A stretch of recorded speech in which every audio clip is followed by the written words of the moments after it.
ভোটের দিন ঘোষণা 24 ঘন্টা কাটতে না কাটতেই চূড়ান্ত তৎপরতা। রাজ্যে এসে পৌঁছচ্ছে কেন্দ্রের বাহিনীর একের পর এক কোম্পানি। প্রচারে সুর চড়াচ্ছেন অভিষেক বন্দ্যোপাধ্যায় থেকে শুভেন্দু অধিকারীরা। কাল ব্রিগেডের আগে ব্যস্ততা বাম কংগ্রেস জোট শিবিরে। এরই মধ্যে এডিজি আইন শৃঙ্খলার পদ থেকে জাভেদ শামীমকে সরিয়ে দিল নির্বাচন কমিশন। এই পরিস্থিতিতে আপনাদের সামনে আজ রাখবো সি ভোটারের দ্বিতীয় দফার জনমত সমীক্ষা। আগেই কথা দিয়েছি, একাধিক আন্তর্জাতিক সংস্থাকে দিয়ে দফায় দফায় সমীক্ষা করিয়ে তার ফলাফল আপনাদের সামনে রাখবো। সি ভোটার এবং সিএনএক্স এর প্রথম দফার সমীক্ষার পর আজ আপনাদের সামনে রাখবো সি ভোটারের দ্বিতীয় দফার ওপিনিয়ন পোল। শুরুতেই যে স্ন্যাপ পোল আপনাদের সামনে রাখবো তা করা হয়েছে 24 থেকে 26শে ফেব্রুয়ারির মধ্যে। 1787 জন ভোটারের সঙ্গে কথা বলেছেন সি ভোটারের সমীক্ষকরা। ব্যবহার করা হয়েছে ক্যাটিভ পদ্ধতি, মার্জিন অফ এরার +-3%। আসুন স্ন্যাপ পোলের সমীক্ষায় প্রথমে নজর রাখি। প্রশ্ন ছিল যে অভিষেক বন্দ্যোপাধ্যায়ের স্ত্রীকে জিজ্ঞাসাবাদ করেছে সিবিআই। তৃণমূল বলছে রাজনৈতিক প্রতিহিংসা। এই ইস্যুতে ভর করে বিধানসভা ভোটে কে লাভবান হবে, দেখব কি বলেছেন আপনারা। তৃণমূল কংগ্রেস লাভবান হবে এমনটা মনে করছেন 39% মানুষ। বিজেপি লাভবান হবে মনে করছেন 38% মানুষ। বাম কংগ্রেস জোটের লাভ হবে মনে করছেন 7%, বলতে চাননি 16%। সমীক্ষকদের পরের প্রশ্ন ছিল ভোটের মুখে পশ্চিমবঙ্গে সিবিআই আর ইডির মতো কেন্দ্রীয় এজেন্সিগুলির ভূমিকা কি রাজনৈতিক উদ্দেশ্য প্রণোদিত, দেখব কি বলেছেন আপনারা। 46% মানুষ বলেছেন হ্যাঁ রাজনৈতিক উদ্দেশ্য প্রণোদিত। 34% মানুষ বলছেন রাজনৈতিক উদ্দেশ্য নেই, বলতে পারবো না বলেছেন 20%। পরের প্রশ্ন, কোকেন সহ ধৃত বিজেপি যুবনেত্রী পামেলা গোস্বামী। তিনি অভিযোগ করেছেন যে দলের একাংশ তার বিরুদ্ধে চক্রান্ত করেছে। এই পামেলা কাণ্ডের জেরে বিধানসভা ভোটে কি ধাক্কা খেতে পারে বিজেপি, দেখব কি বলেছেন আপনারা। 47% মানুষ বলেছেন হ্যাঁ ধাক্কা খেতে পারে। 34% মানুষ বলেছেন বিজেপি ধাক্কা খাবে না এই ঘটনায়, এবং বলতে চাননি 19%। পরের প্রশ্ন ছিল নরেন্দ্র মোদী এবং অমিত শাহের লাগাতার বন্ধ সফরের পর কি বিধানসভা ভোটে লাভবান হবে বিজেপি। বিজেপির লাভ হবে এমনটা মনে করছেন 45% মানুষ। লাভ হবে না এমনটা মনে করছেন 41% মানুষ, বলতে পারবো না বলেছেন 14%। নবান্ন অভিযানে ডিওয়াইএফআই নেতা মইদুল ইসলাম মিদ্দার মৃত্যুর খেসারত কি বিধানসভা ভোটে দিতে হবে তৃণমূলকে, এই প্রশ্নের উত্তরে সমীক্ষকরা যাদের সঙ্গে কথা বলেছেন তাদের 40% বলেছেন হ্যাঁ দিতে হবে তৃণমূলকে এর খেসারত। দিতে হবে না মনে করছেন 39%, বলতে পারবো না 21%। সেঞ্চুরির দোরগোড়ায় পেট্রোল, 80 টাকা পেরিয়েছে ডিজেল, 800 টাকা ছাড়িয়েছে রান্নার গ্যাসের দাম। অগ্নিমূল্য বাজার দরের জেরে কি বিধানসভা ভোটে ধাক্কা খাবে বিজেপি, দেখব কি বলেছেন আপনারা। বিজেপি ধাক্কা খাবে এমনটা মনে করছেন 55% মানুষ। 34% মানুষ মনে করছেন যে না ধাক্কা খাবে না, বলতে পারবো না বলেছেন 11%। এবার আসবো আলোচনায়। আমি সরাসরি আমার চেস ক্লক ফরম্যাটে আমার অতিথিদের কাছে যাব। প্রথমে কুণাল ঘোষ, প্রত্যেকের সময় 1 মিনিট। কুণালের স্ল্যাপ পোল বলছে মইদুল মিদ্দার মৃত্যুর খেসারত তৃণমূলকে দিতে হবে, কিন্তু আমি সার্ভে নিয়ে প্রশ্ন করব না। আমার প্রশ্ন আরও একবার, এই তরুণের মৃত্যু হলো কেন? নবান্ন অভিযানে, নবান্ন থেকে অন্তত 10 কিলোমিটার দূরে ডোরিনা ক্রসিংয়ে কেন এমন লাঠি চলবে যে একজন তরতাজা যুবকের মৃত্যু হবে? কুণালদা। শুনুন, আমি আবার বলছি, এই গোটা জিনিসটার সঙ্গে ইচ্ছাকৃত আক্রমণের কোথাও কোনো সম্পর্ক নেই। মনে রাখা উচিত 1993 সালের 21শে জুলাই যুব কংগ্রেসের মমতা দিদির নেতৃত্বে যেটা চলছিল মহাকরণ অবরোধ, সেখানে নিরস্ত্র শান্তিপ্রিয় মিছিলে পুলিশ গুলি চালিয়ে 13 জনকে মেরেছিল। এবার সেই দিনটা তো আমরা কেউ চাই না, কিন্তু যদি একটা মবকে পুলিশের দিকে ঠেলে দেওয়া হয়, পুলিশকে অ্যাটাক করা হয়, বা রাস্তাটা দীর্ঘক্ষণ আটকে রাখা হয়, পুলিশকে কোথাও ক্লিয়ার করতে হবে সেই জায়গাটা। এবার তিনি আগে থেকে অসুস্থ ছিলেন কিনা, তার কোনো সমস্যা ছিল কিনা, তার মধ্যে এই ধস্তাধস্তিতে পড়ে গিয়ে কোনো সমস্যা হয়েছে কিনা, মৃত্যুটা দুঃখজনক, কিন্তু তাকে তৃণমূল মেরেছে বা পুলিশ মেরেছে, এই প্রচার একেবারে ভুল। সেখানে মুখ্যমন্ত্রী তারপর সরকারের তরফ থেকে যা যা বলার, যা যা করার সমস্ত রকম করেছেন, এবং সিপিআইএম এর প্রকৃত নেতা কর্মীরাও সেটা জানেন। তার জন্য আর এই বিষয়টি নিয়ে কোনো অন্যায় প্রচার খুব সুর চড়িয়ে হচ্ছে তা কিন্তু নয়। মৃত্যু দুঃখজনক, কিন্তু সেই মৃত্যু পুলিশ মারেনি, সেই মৃত্যু তৃণমূল মারায়নি। ধন্যবাদ কুণালদা। কুণাল ঘোষের দাবি যে বাম নেতারা, সিনিয়র বাম নেতারা জানেন, সেই জন্য এটাকে সেইভাবে সুর চড়িয়ে প্রচার বামেরাও করছেন না। আমি দ্রুত প্রতিক্রিয়া, পার্থপ্রতিম বিশ্বাস। না, আমি প্রথম একটা জিনিস বলবো, একটা সরকারের আন্দোলন সম্পর্কে মানসিকতা কেমন হয় সেটা বোঝা গেছে সেদিন যেভাবে আন্দোলনকে ট্যাকেল করার জন্য পুলিশ বাহিনী লেলিয়ে দেওয়া হয়েছিল। কার্যত আমি গত 30-35 বছরে কখনো দেখিনি একটা ইউ শেপ প্যাটার্ন তৈরি করা হয়েছিল, অর্থাৎ পুলিশ যখন আক্রমণ করবে একটা জায়গায় ব্যারিকেড করা হয়েছে এবং আমাদের কাছে এই কি বলবো যে এসপ্ল্যানেড ইস্টের সামনের জায়গাটা তখন ওটা সত্যি সত্যি বর্ডার না আন্দোলনের জায়গা সেটা বোঝা যাচ্ছিল না, এবং সেখানে দাঁড়িয়ে 3 পাশ ঘিরে এই ছাত্র যুবরা যখন ঢুকছে সেখানে দাঁড়িয়ে যেভাবে পুলিশ বেধড়ক মেরেছে অ্যান্ড প্ল্যানফুলি যাতে পালানোর পথ খুঁজে না পায়। না, কুণাল ঘোষ বলছেন, বামেরা বলছেন, সিনিয়র নেতারা বুঝেছেন, উদ্দেশ্য senior কোনো নেতা ব্যাপার বলেনি, না। আমি দায়িত্ব সেই নিয়ে বলছি, জায়গাটায়- আমি বলছি, আচ্ছা, আমি guarantee দিয়ে বলছি, আপনি কেউ 93 বলেনি। সাল দেখেছেন? আমি আবার বলছি 21শে জুলাই যে, দেখেছেন? আরে, 13টা ছেলেকে মাঝখানে যদি কথা বলেন আমি গুলি বলবো। করে মেরেছিলেন, 93 গুলি, সালে গুলি। বেশ, আমি দুজনকেই না, থামালাম, আমার পরের বিষয় আসতেই হবে খুব দ্রুত এই অনুষ্ঠানে একের পর এক এসে শোনার চেষ্টা করবো। প্রণয় রায়ের কাছে আসবো। প্রণয় দা, কোকেন কাণ্ডে ধাক্কা লাগবে বলছেন 47% মানুষ, আবার বলছি সার্ভে নিয়ে বলতে হবে না, কিন্তু বাজবিচার না করে দলে নিলে যা হওয়ার একেবারে তাই হয়েছে, এটা মানেন কিনা? পামেলা গোস্বামীও বিজেপির যুবনেত্রী, রাকেশ সিংও বিজেপির যুবনেতা, অথচ প্রণয়দা আপনি নিশ্চয়ই মানবেন যে লোকসভা 18টা আসন আর প্রায় 40% ভোট আপনারা পেয়েছেন, তাতে এই নব্য বিজেপিদের 1 টাকা অবদান নেই। মানবেন তো যে বাজবিচার না করে দরজা খোলা ভুল হয়েছে? আপনার সময় শুরু এখন, প্রণয়দা। দেখুন, আমাদের দলের নীতি খুব পরিষ্কার, সেটা হলো দলের জন্য কাউকে অনৈতিক কাজ করতে হয় না, দল কোনো অনৈতিক কাজকে সমর্থন করে না। কেউ যদি কোনো অনৈতিক কাজ করে, দেশের যে আইন আছে আইনে তার বিচার হবে, এবং আমাদের আইনের প্রতি আস্থা আছে। আমরা অতীতেও করিনি, আমরা ভবিষ্যতেও করব না।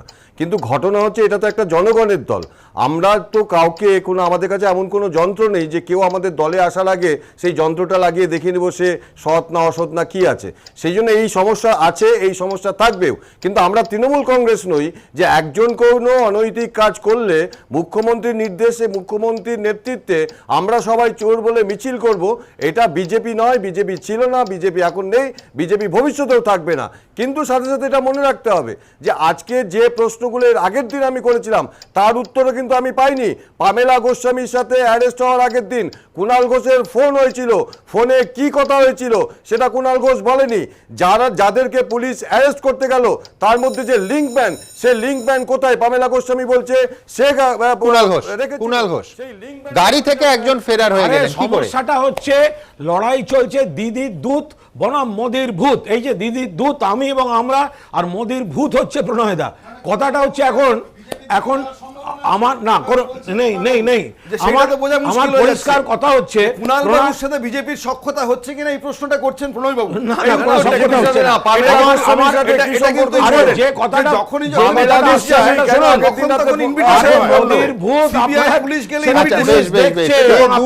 ভূত একমাত্র ভবিষ্যতে বোঝা যাবে। আমি দ্রুত একবার শুভময় মৈত্রের কাছে আসবো। শুভময়দা, পেট্রোল ডিজেল রান্নার গ্যাস নিয়ে মানুষ রেগে আগুন হয়ে গেছে, মানে আমি বলছি সমীক্ষা নো সমীক্ষা, গতকালও আরেকটা সমীক্ষা এটা দেখিয়েছি, কিন্তু এই বাড়াটা ঠিক কখন বাড়লো? পরিসংখ্যান দিই। 2014 সালের 14ই মে যখন মনমোহন সিং বিদায় নিচ্ছেন তখন থেকে আজ অবধি তেলের দাম বেড়েছে 25%, অথচ আন্তর্জাতিক বাজারে তেলের দাম কমেছে। ভাবুন, বাড়েনি, কমেছে কত? 32%। $108 থেকে $60 প্রতি ব্যারেল। তাহলে অর্থনীতির কোন নিয়মে শুভময়দা বাজার আগুন হচ্ছে? আপনার সময় শুরু। না, অর্থনীতির তো সুমনবাবু বিভিন্ন নিয়ম থাকে, এবং তার মধ্যে যেমন বাজার অর্থনীতি থাকে সেরকম কিছু কিছু জায়গায় অর্থনীতিতে আর রাষ্ট্রের কন্ট্রোলে থাকে। এবার এক্ষেত্রে বাজার অর্থনীতিতে কিন্তু এমন জিনিস হতেই পারে যেখানে তৃতীয় বিশ্বের একটা দেশ এবং সেখানে সাধারণ মানুষ যে জিনিসটা সবচেয়ে বেশি ব্যবহার করেন তার ওপর একটু বেশি পরিমাণে কর বসিয়ে তার থেকে টাকা তোলার একটা চেষ্টা সরকারের সবসময় থাকে। এবং একথা তো সত্যি যে এই করের কিছুটা অংশ কেন্দ্রের কাছে যায়, কিছুটা অংশ রাজ্যের কাছে যায়, এবং সবচেয়ে সহজে এটা মেটানো যেত যদি কেন্দ্র এবং রাজ্যের যে শাসকেরা তারা একসঙ্গে বসে সমাধান করতে পারতেন, তবে সে সম্ভাবনা খুব কম। তবে আপাত দৃষ্টিতে কিন্তু এই মুহূর্তে পেট্রোল ডিজেলের দাম বাড়ার ক্ষেত্রে মনে হয় জনসাধারণের ভাবনাটা কিন্তু একটু কেন্দ্রের বিরুদ্ধেই যাচ্ছে, যেটা আপনার সার্ভে বলছে যে এক্ষেত্রে বিজেপির যে ভোটের অগ্রগতির তার বিরুদ্ধে কতটা প্রভাব পড়বে সেটা প্রায় 55% পৌঁছে গেছে। আমার মনে হয় বিজেপি এই প্রচার নিয়েও ভাববে, এবং এ সংক্রান্ত কি করা যায় এই বিধানসভা নির্বাচনের আগে তাতে কতটা প্রভাব পড়ে সেদিকে নিশ্চয়ই বিজেপি নজর রাখছে আমার ধারণা। আমি একবার পার্থপ্রতিম বাবুর কাছে যাব। পার্থবাবু, একেবারে বিজেপি এবং তৃণমূলের প্রশ্ন যে অভিষেক বন্দ্যোপাধ্যায়ের স্ত্রীকে সিবিআই জিজ্ঞাসাবাদ, বিজেপি ভাবতেই পারে যে আমরা দুর্নীতির শিখরে পৌঁছে গেছি এবং ভোটে এটা ডিভিডেন্ড দেবে, কিন্তু উল্টোটাও কি হতে পারে যে তৃণমূলের পক্ষেও যেতে পারে? রাজনৈতিক প্রতিহিংসা এমন পর্যায়ে দেখুন পৌঁছচ্ছে যে মুখ্যমন্ত্রীর পরিবারও বাদ যাচ্ছে না। ইতিমধ্যেই কিন্তু তৃণমূল নেতারা একেবারে জনসভায় এই কথা বলতে শুরু করে দিয়েছেন। আপনি দেখলেন সমীক্ষায় খুব কাছাকাছি লাভ হবে না লোকসান হবে সেই ফিগার দুটো। অ্যাকচুয়ালি সুমনবাবু, আমি আপনাকে বহুবার বলেছি যে এটা আসলে একটা পারসেপশন গ্রো করানোর অঙ্ক, এবং এখানে দাঁড়িয়ে যেরকম দেখবেন বীরেন্দ্র কৃষ্ণ ভদ্রের সুর মহালয়ার আগে যেরকম বাজে, তখন বোঝা যায় পুজো আসছে, ভোটের আগেও ইনফ্যাক্ট এই ধরনের এজেন্সিগুলো সক্রিয় হয়ে ওঠে। ফলে এখানে দাঁড়িয়ে যে অভিষেক বাবুর বাড়িতে সিবিআই যাওয়া বা অন্য কারোর বাড়িতে ইডি যাওয়া, এই কোনোটাই আমি বলছি যে শেষমেশ আজ পর্যন্ত গত 6 বছরে একটা অন্যায়েরও তদন্ত শেষ করতে পারেনি ইডি এবং সিবিআই। উপরন্তু তাদের এই এজেন্সিগুলো নিজেরা কিছুতে যুক্ত হয়ে যাচ্ছে। আর যারা এই অপরাধগুলোতে যুক্ত ছিল সুমনবাবু, তারা তৃণমূলে থেকে তারা প্রত্যেকেই ভোটের আগে হচ্ছে যে গিয়ে সোজা বিজেপিতে জয়েন করছেন এবং অন্যায় বলে চিৎকার করছেন। আমি বলছি এই মস্করাটা তো দেখেছেন মানুষ, এবং এটা দেখার মধ্যে দিয়ে যে সিবিআই এবং ইডি এই এজেন্সিগুলো এরা যে ভোটের আগেও একটা পলিটিক্যাল স্বার্থে ব্যবহৃত হচ্ছে, এটা বুঝতে কোনো অসুবিধা হচ্ছে না। যার জন্য দেখবেন সম্ভবত আপনার রেজাল্টটা হাফ হয়ে যাচ্ছে। এ বলছে মনে করছে হ্যাঁ হবে তৃণমূলের ক্ষতি, অন্যজন মনে করছে না বিজেপির লাভ। এই জিনিসটা একটা পারসেপশন গ্রো করানোর অঙ্ক, এর মধ্যে দিয়ে কোনো অন্যায় অবিচার কিচ্ছু আমি বলবো তা সিদ্ধ হবে না। এটা হচ্ছে পরিষ্কার। আমি দুটো পার্টির কাছে আসবো, কিন্তু তার আগে বিশ্বনাথ দা, নারদা বলুন, সারদা বলুন, ইডি বলুন, সিবিআই বলুন, আদি অনন্তকাল ধরে চলা তদন্তের কারণে দেখা যাচ্ছে যে এই তদন্তগুলো শুধু যে গতি হারাচ্ছে তা নয়, এই তদন্তকারী সংস্থাগুলোর ক্রেডিবিলিটি কার্যত নষ্ট হতে বসেছে। বহু সমীক্ষায় কিন্তু বারবার এটা উঠে আসছে। বিশ্বনাথ দা, সময় শুরু। একটা হলো নৈতিক প্রশ্ন, এটা যে নৈতিক প্রশ্ন কি, সেটা হলো যে সিবিআই ইডি থেকে শুরু করে কেন্দ্রীয় এজেন্সি বা রাজ্যে যদি হিউম্যান রাইটস কমিশন দেখেন, স্টেট ইলেকশন কমিশন দেখেন, তারা অটোনমি সত্যি হারিয়ে ফেলেছে। আমি কেন্দ্রের নরেন্দ্র মোদী সরকারের ক্ষেত্রেও একই অভিযোগ করব। আর তৃণমূলের কংগ্রেসের যে স্টেট ইলেকশন কমিশনের রোল, তার অটোনমি বা উইমেন কমিশন বা হিউম্যান রাইটস কমিশন, তাদের রোল আমরা জানি। কারা হিউম্যান রাইটস কমিশনের চেয়ারম্যান হন, কারা স্টেট ইলেকশন কমিশনের চেয়ারম্যান হন, মানে সব মিলে যে ছবিটা, এই কোয়াজি জুডিশিয়ারি অর্গানাইজেশনগুলো বিরাট রোল, একটা ওয়াচডগের রোল প্লে করার কথা। অর্থাৎ এরা সমাজের গুরুত্বপূর্ণ ভূমিকা, আপনার স্বাধীনতা রক্ষার একটা অন্যতম হাতিয়ার এবং একটা রুল অফ ল প্রতিষ্ঠা করবার একটা অন্যতম এজেন্সি। এগুলো সাংবিধানিকভাবে প্রোটেক্ট করার দায়িত্ব কর্তব্য রাজনৈতিক দলগুলো। কিন্তু দুঃখের সাথে বলতে হয়, কেন্দ্রের ক্ষেত্রে নরেন্দ্র মোদী সরকার বা রাজ্যের ক্ষেত্রে মমতা বন্দ্যোপাধ্যায় সরকার, দুটো সরকারের ক্ষেত্রে কিন্তু এই অর্গানাইজেশনগুলো কোনো অটোনমি পায় না, কার্যত রাজনৈতিক দ্বারা প্রভাবিত হয়ে পরিচালিত হচ্ছে। এটা বছরকে বছর আমরা অভিযোগ আনছি। কিন্তু আমি বলছি, একটা স্বাধীন গণতান্ত্রিক সমাজ ব্যবস্থায় এই প্রতিষ্ঠানগুলোর স্বাধীনতা কিন্তু সবচেয়ে গুরুত্বপূর্ণ বিষয়। এরা যত স্বাধীন, মানুষ তত স্বাধীন থাকবে। এরা যত পরাধীন, মানুষ তত পরাধীন হবে। Fully agreed. এবার আমি আসবো সি ভোটারের দ্বিতীয় দফার সমীক্ষায়। আমি শুরুতেই বলবো যে কোনো রাজনৈতিক ভবিষ্যৎবাণী নয়, তাই কারুর আনন্দিত হওয়ার, ক্ষুব্ধ হওয়ার বা হতাশ হওয়ার কোনো কারণ নেই। সমীক্ষা কখনো 100 পায়, কখনো একেবারে 0 পায়। আর সমীক্ষা যখন চালানো হয়েছে তখন ভোটের দিন ঘোষণা হয়নি, হেভিওয়েটদের ঝোড়ো প্রচার শুরু হয়নি। গতকাল সবে ভোটের দিন ঘোষণা হয়েছে, এখনো কোনো দলের প্রার্থী তালিকা ঘোষণা করা হয়নি। সুতরাং 1 মাস পরে শুরু হতে যাওয়া ভোটের হাওয়া নিয়ে নিশ্চিতভাবে কথা বলা এটা সময়ই নয়। আরও একবার বলি, এই সমীক্ষার সঙ্গে আমাদের এডিটোরিয়াল পলিসির কোনো যোগ নেই, কোনো জার্নালিস্টিক জাজমেন্টের এখানে কোনো জায়গা নেই। আজকের এই সমীক্ষা চালিয়েছে আন্তর্জাতিক খ্যাতিসম্পন্ন সংস্থা সি ভোটার। গত 6 সপ্তাহ ধরে দ্বিতীয় দফায় এই সমীক্ষা চালানো হয়েছে। পশ্চিমবঙ্গের 38,932 জনের বেশি ভোটারের সঙ্গে সমীক্ষকরা কথা বলেছেন। আপনারা মানবেন অত্যন্ত বেশি বড় এই স্যাম্পল সাইজ। ব্যবহার করা হয়েছে ক্যাটি পদ্ধতি, মার্জিন অফ এরার ±3 to 5%। আসবো এই সমীক্ষায় প্রশ্ন ছিল যে পশ্চিমবঙ্গের মুখ্যমন্ত্রী পদপ্রার্থী হিসেবে সব থেকে জনপ্রিয় কে আপনার কাছে। দেখব কি বলেছেন আপনারা। মমতা বন্দ্যোপাধ্যায় বলেছেন 55% মানুষ, দিলীপ ঘোষ বলেছেন 25% মানুষ, মুকুল রায় 9%, অধীর চৌধুরীকে চেয়েছেন 2% মানুষ, সুজন চক্রবর্তীকে 3% মানুষ, অন্য কারুর নাম বলেছেন 6% মানুষ। কেন্দ্রের নরেন্দ্র মোদী সরকারের কাজে আপনি কতটা সন্তুষ্ট? খুব সন্তুষ্ট এমনটা বলেছেন 46% মানুষ, মোটামুটি সন্তুষ্ট বলেছেন 23%, অসন্তুষ্ট বলেছেন 28%, বলতে পারবো না 3%। রাজ্যে মমতা সরকারের কাজে কতটা সন্তুষ্ট? খুব সন্তুষ্ট বলেছেন 37%, মোটামুটি সন্তুষ্ট বলেছেন 34%, অসন্তুষ্ট 26%, বলতে পারবো না 3%। মুখ্যমন্ত্রী মমতা বন্দ্যোপাধ্যায়ের কাজে ব্যক্তিগতভাবে এই প্রশ্ন করা হয়েছিল, মুখ্যমন্ত্রী মমতা বন্দ্যোপাধ্যায়ের কাজে কতটা সন্তুষ্ট? খুব সন্তুষ্ট বলেছেন 45% মানুষ, মোটামুটি সন্তুষ্ট বলেছেন 33% মানুষ, অসন্তুষ্ট জানিয়েছেন 20%, বলতে পারবো না 2%। আপনার এলাকার বিধায়কের কাজে কতটা সন্তুষ্ট? এই প্রশ্নের উত্তরে 23% বলেছেন খুব সন্তুষ্ট তারা, মোটামুটি সন্তুষ্ট বলেছেন 30%, অসন্তুষ্ট 38%, বলতে পারবো না 9%। কেন্দ্রীয় স্বরাষ্ট্রমন্ত্রী অমিত শাহের কাজে কতটা সন্তুষ্ট? এই প্রশ্নের উত্তরে 33% জানিয়েছেন তারা খুব সন্তুষ্ট, মোটামুটি সন্তুষ্ট 21%, অসন্তুষ্ট 34%, বলতে পারবো না 12%। দেশে এই মুহূর্তে সব থেকে বড় সমস্যা কি? এই প্রশ্নের উত্তরে দুর্নীতিকে সব থেকে বড় সমস্যা এমনটা মনে করছেন 16%, বেকারত্বকে বড় সমস্যা মনে করছেন 23%, দারিদ্র্য বড় সমস্যা মনে করছেন 11%, সাম্প্রদায়িক অশান্তি 1% মানুষ মনে করছেন এটা বড় সমস্যা, মূল্যবৃদ্ধি মনে করছেন 4%, কৃষক সমস্যার দিকে অঙ্গুলি নির্দেশ করছেন 3% মানুষ, করোনা বড় সমস্যা মনে করছেন 8%, স্থানীয় কোনো সমস্যার কথা বলেছেন 23%, বলতে পারবো না 11%। আর এবার ক্লাইম্যাক্স, সেই তুঙ্গ মুহূর্ত যে এই মুহূর্তে ভোট হলে পশ্চিমবঙ্গের কোন দল কত আসন পেতে পারে, কোন দল কত শতাংশ ভোট পেতে পারে। এর পাশাপাশি সি ভোটারের সমীক্ষার একটা বৈশিষ্ট্য আপনারা জানেন, পারসেপশন, অর্থাৎ আপনি কাকে ভোট দেবেন এবং এই মুহূর্তে ভোট হলে রাজ্যে কোন দল ক্ষমতায় আসছে, এইটা হচ্ছে রিয়েলিটি আর পারসেপশন। পাশাপাশি সমস্ত তথ্য এইবার আপনাদের সামনে রাখবো। দেখবো এই মুহূর্তে ভোট হলে কোন দল এগিয়ে আছে।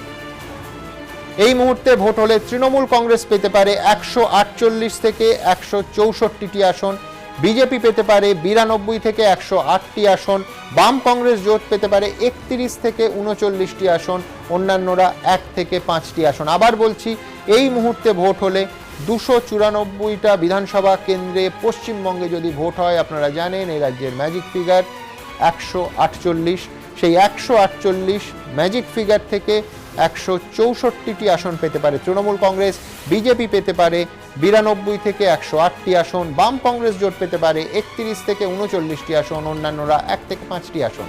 এবার আসবো শতাংশের হিসেবে।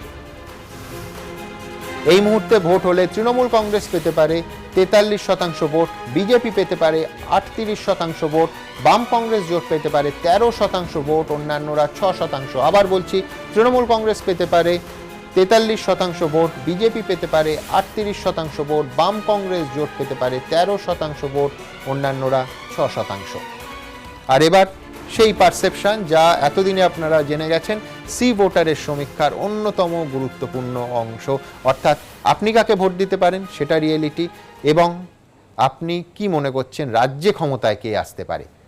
অত্যন্ত ইন্টারেস্টিং ফাইন্ডিং। আপনি কাকে ভোট দেবেন, আপনারা দেখলেন তৃণমূল কংগ্রেসকে ভোট দেবেন এমনটা মনে করছেন 43% ভোটার। সমীক্ষকরা যাদের সঙ্গে কথা বলেছেন তাদের মধ্যে 38% বলেছেন যে বিজেপিকে তারা ভোট দিতে পারেন, বাম কংগ্রেসকে ভোট দিতে চেয়েছেন 13%, অন্যান্য 6%। এবার পারসেপশন, কে জিততে পারে, কারা ক্ষমতায় আসতে পারেন বলে মনে করেন, তাতে 43% মানুষ মনে করছেন যে বিজেপি ক্ষমতায় আসতে পারে, তৃণমূল ক্ষমতায় আসতে পারেন এটা মনে করছেন 34% মানুষ, বাম কংগ্রেস ক্ষমতায় আসতে পারে মনে করছেন 15%, এবং অন্যান্যরা 8%। অর্থাৎ আপনি কাকে ভোট দেবেন আর কে ক্ষমতায় আসতে পারে এই রাজ্যে, পারসেপশন আর রিয়েলিটি তার ভেতরে ফারাক থাকছে। অত্যন্ত ইন্টারেস্টিং। আমি বলছি মানতেও পারেন, নাও মানতে পারেন। আমি প্রণয় রায়ের কাছে প্রথমে যাব। সি ভোটারের দুটো সমীক্ষায় প্রণয় দা অন্তত দেখা যাচ্ছে ম্যাজিক ফিগার তৃণমূল কংগ্রেস ছুঁচ্ছে। দেখুন 2019-এ যতগুলো হয়েছিল ওপিনিয়ন থেকে এক্সিট, অধিকাংশটাই আমি ছিলাম এবং কাউন্টিং এর দিনও ছিলাম। তো এটা আমার অভিজ্ঞতা আছে, 6, 9, 16 এবং তারপরে রিয়ালিটি হচ্ছে 18। দেখুন, আমরা তৃণমূল কংগ্রেস নই, তাই আমরা একবারও বলবো না আনন্দবাজার পড়বেন না, এবিপি আনন্দ দেখবেন না। তার কারণ আপনারা আপনাদের কাজ করছেন, আর রিয়ালিটি নিয়ে আমরা কাজ করছি। এবং আজকেও আমি বলে যাচ্ছি, না এই সমীক্ষা আমি আবার শুধু বলি, এই সমীক্ষা এবিপি আনন্দ করেনি, যাই হোক। এই সমীক্ষা সি ভোটার করেছে, এবিপি আনন্দ দেখাচ্ছে, এরপর আবার একটা এজেন্সি করবে, তখনও দেখা ঠিক এইভাবে করবে এবং বাড়তে থাকবে। এক্সিট পোলে সেই রেজাল্ট আলাদা আসবে, কাউন্টিং এর দিন আলাদা আসবে। বলতেই পারেন না, বিহার ভোট একটাই প্রণয়দা, বিহার ভোটে প্রমাণ হয়ে গেছে যে গোটা দেশের সবকটি সংস্থা প্রায় ফেল করেছে বিহার ভোটে। না, আমার বক্তব্য একটাই, Reality matter। সেটা হলো যে আপনারা যেমন সমীক্ষা করছেন, আরো অনেক সংস্থা সমীক্ষা করছে। আমি যেটা দেখলাম, এই সি ভোটারের প্রথম যেটা ছিল 96 থেকে 106, সেটা কমে হলো 92 থেকে 108, আর সিএনএক্স যেটা করেছিল 106 থেকে 122। তো যাই হোক, এটা আপ ডাউন করবে, কিন্তু মূল যে ব্যাপারটা দেখুন, এই সমীক্ষাতেও এসছে 43% মানুষ মনে করছে যে সরকারটা পরিবর্তন হচ্ছে, মানে বিজেপি ক্ষমতায় আসছে। 43% এই সমীক্ষাতেও মনে করছে। সমীক্ষার মধ্যে চলবে। খুব ইন্টারেস্টিং পয়েন্ট আপনি তুলেছেন, আমি কুণাল ঘোষের কাছে আসবো। অর্থাৎ প্রণয়দা বলতে চাইছেন আপনি কাকে ভোট দেবেন, আর আপনার কি মনে হয় কারা বাংলায় ক্ষমতায় আসছে, রিয়েলিটি আর পারসেপশনের তফাৎ থাকছে। এক্ষুনি বিরোধীরা বলবেন কুণালদা যে ফিয়ার ফ্যাক্টর, শাসকের বিরুদ্ধে ভোট দেবো কিন্তু বলার সাহস পাচ্ছি না। না, আরেকটা হচ্ছে যে এখানে খুব গুরুত্বপূর্ণ আমার ব্যক্তিগত ধারণা, সেটা হচ্ছে যে আপনি কাকে ভোট দিচ্ছেন, এটা কিন্তু একটা বড় কথা। কারণ পারসেপশনটার সঙ্গে অনেক কিছু যুক্ত। আমি বলবো কি বলবো না, আমি কোন চ্যানেল দেখছি, আমি কোন টিভি দেখছি, আমি কোন কাগজ পড়ছি, কোন পাড়ায় থাকছি, কিন্তু আমি কাকে ভোট দেব এইটা যদি একটা প্রশ্ন থাকে, ফলে আমার মনে হয় এটাকে গুরুত্ব দিয়ে চলাই ভালো। আর একটা হচ্ছে খুব ইন্টারেস্টিং যে মমতা বন্দ্যোপাধ্যায়ের কাজে সন্তুষ্ট বা রাজ্য সরকার যেটা একটায় প্রায় খুব সন্তুষ্ট আর মোটামুটি সন্তুষ্ট মিলিয়ে 71% তৃণমূলের দিকে, একটা 78% মমতা বন্দ্যোপাধ্যায়ের দিকে। আর নরেন্দ্র মোদীজি বা অমিত শাহজির ক্ষেত্রে যদি কেউ ভালো মনেও করেন কিছুটাও, সেটা দিল্লির পার্সপেক্টিভ। তিনি মানে পশ্চিমবঙ্গের মুখ্যমন্ত্রী হিসেবে কেউ এরা আসছেন না। ফলে বাংলার মুখ্যমন্ত্রী হিসেবে যদি 78% এগিয়ে থাকেন, তাকে আপনি কত না পাবেন রিয়েলিটিতে, ওটা তো অনেকটা এমনি এগিয়ে থাকবে। এবার তৃতীয় ফ্যাক্টরে আসবো। আমি পার্থদার কাছে যাওয়ার আগে একবার শুভময়দার কাছে যাবো যে দেখুন, বাম কংগ্রেসের জোটের আসন যদি প্রথম সমীক্ষার সঙ্গে তুলনা করি নিঃসন্দেহে বাড়ছে। 26 থেকে 34টা আসন সি ভোটারের প্রথম সমীক্ষায় ছিল, দ্বিতীয় দফায় সেটা বেড়ে হচ্ছে 31 থেকে 39। কিন্তু আমার প্রশ্ন অন্য, সেটা হচ্ছে at the cost of which party, কাদের ক্ষতি হচ্ছে বামেদের এই বৃদ্ধিতে? হ্যাঁ, দেখুন এই জায়গাটা সুমনবাবু সত্যিকারের ভীষণ গন্ডগোলে, এবং এটা নিয়ে কিন্তু একটু সময় নিয়ে ভাবার প্রয়োজন আছে। তার কারণ হচ্ছে বাম কংগ্রেসের ভোট শতাংশটা একেবারে আগের মতোই আছে, অর্থাৎ 12 থেকে 13% মধ্যে ঘোরাফেরা করছে, কিন্তু তাদের আসন 13%। এবার আসন সংখ্যা বাড়া মানে কি? এর মানে কিন্তু পশ্চিমবঙ্গের ভোটে এবার একটা বিপুল নন ইউনিফর্মিটি লক্ষ্য করা যাবে, অর্থাৎ ভোটটা সমসত্ব হবে না সব জায়গায়। এবার যদি বামেদের যে পরিমাণ ভোট ছিল এবং বামেদের ভোট মোটামুটি সমসত্ব ছিল, তাতে কিন্তু বামেদের আসন পাওয়ার সম্ভাবনা কম ছিল। এই যে সংখ্যাটা, এটা কিন্তু বোঝাচ্ছে 31 থেকে 39টা আসন তো পুরোটা আর কংগ্রেস পেতে পারে না। কংগ্রেস অবশ্যই প্রায় 20টা বা তার চেয়ে বেশি আসন পাওয়ার ভালোই সম্ভাবনা আছে। তার মানে বামেরা আসন পেতে পারেন এরকম একটা জায়গা তৈরি হচ্ছে কোনো একটা অঙ্কে।